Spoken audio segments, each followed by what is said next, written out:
Christmas genuinely is my favorite season. I love all the lights and the carols, the Christmas movies, and my favorite thing of all is the legendary Starbucks eggnog latte. This is a champion of hot beverages. In the run up to Christmas, as part of my tradition, I make a point of going to Starbucks at least once a week to get myself a cup of eggnog latte. And sometimes I find myself in Starbucks, and honestly, I don't even remember the journey I took to get there. I have become so familiar with my routine that I'm not even thinking about it anymore. I just do it.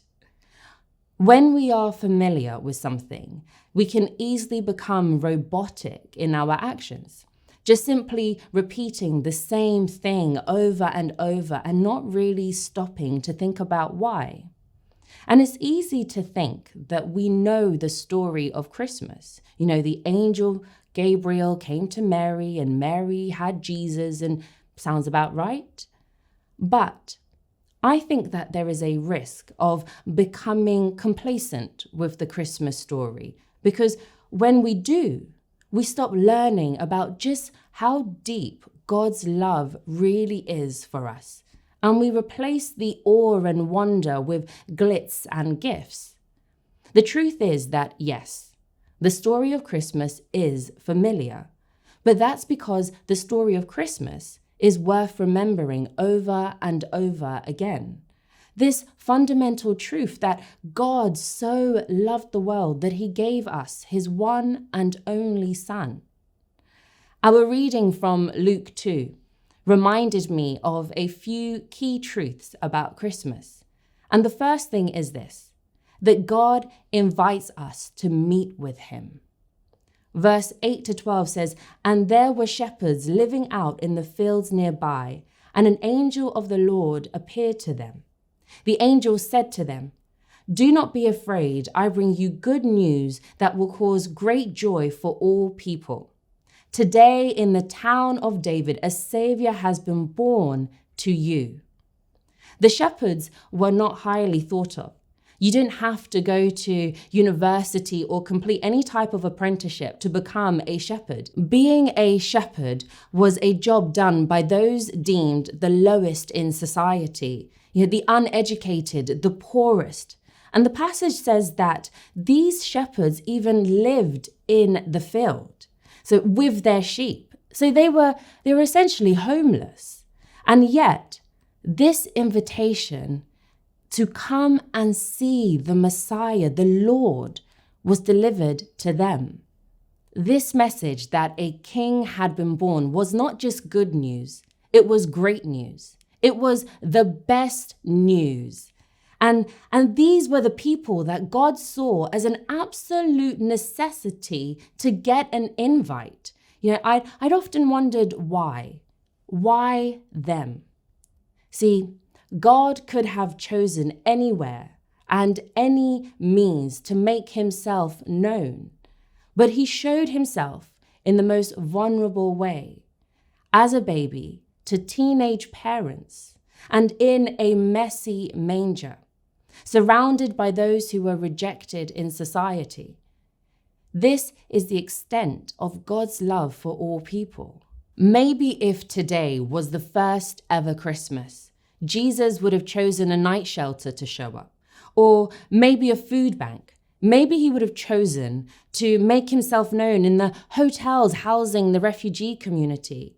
Maybe he would have shown himself on an estate or even in a prison in our city. Maybe God would show up in those places deemed as messy by society. And here is God, making himself known in the mess of a manger, in this less than glorious situation, introducing himself to the world that he made. God is not limited by the nice places. This good news of salvation is not limited to those who are at the top, to the educated, to the rich and successful, the beautiful people. The passage says, "For you a Savior has been born." And the angel spoke directly to these shepherds. So regardless of what society thought of them, regardless of their story or what they may have thought of themselves, God so loved them, that they were invited to meet the king. Did you notice that in verse 8 it says, they received the invite while in the fields at night? So they were far away, cut off from society and living in darkness. God meets us where we are at. There is nowhere so far that God cannot reach you. There is no circumstance so dark that God cannot find you. Where are you living? What darkness do you find yourself in? Is it fear and anxiety? Is it debt or addiction? Is it the people in your life, your relationships? God makes a point of stepping right into our lives, into our darkness, into situations that have become so familiar to us that without even realizing it, they have become our home. But John 1:4 says, in him is life, and that life is the light of all mankind. It says, the light shines in the darkness, and the darkness has not overcome it. The shepherds were invited, but the thing about an invite is that in order to accept it, you have to go. It is impossible to stay where you are. Verse 15 says, when the angels had left them and gone into heaven, the shepherds said to one another, let's go to Bethlehem and see this thing that has happened, which the Lord has told us about. So they hurried off. The shepherds left immediately. They left their comforts. They left their routines. And I think they probably left a few sheep behind too. So sometimes you just have to move. You just have to go in order to experience God for yourself.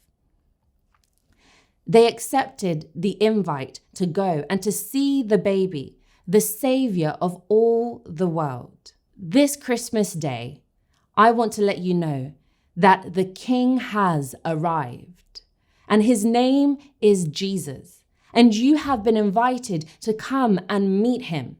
And I know that some of you are thinking, Jemima, that's really lovely. But you have no idea what I'm dealing with on a daily basis. You don't know the kind of people that I face regularly. There's no way that I can just walk away from all of that. And you're right. I don't know your story. I don't know how hard life is for you. But it's very likely that the shepherds, after they found Jesus, they went back to the same fields that they came from, to the same challenges that they had before they encountered Jesus. But this time, they were not the same. This time, they had encountered God for themselves. Christmas Day means that we get to encounter God too, for ourselves, to meet with Jesus, our Emmanuel, which literally means God with us. Verse 20 says, the shepherds returned, glorifying and praising God for all the things that they had heard and seen. Even after this Christmas service, we go back to the same situations, to the same fields that we would rather not be in. This time, because of Christmas Day, we get to go back filled with joy, glorifying and praising God because of what we have seen. We get to go back with new perspective and with new hope.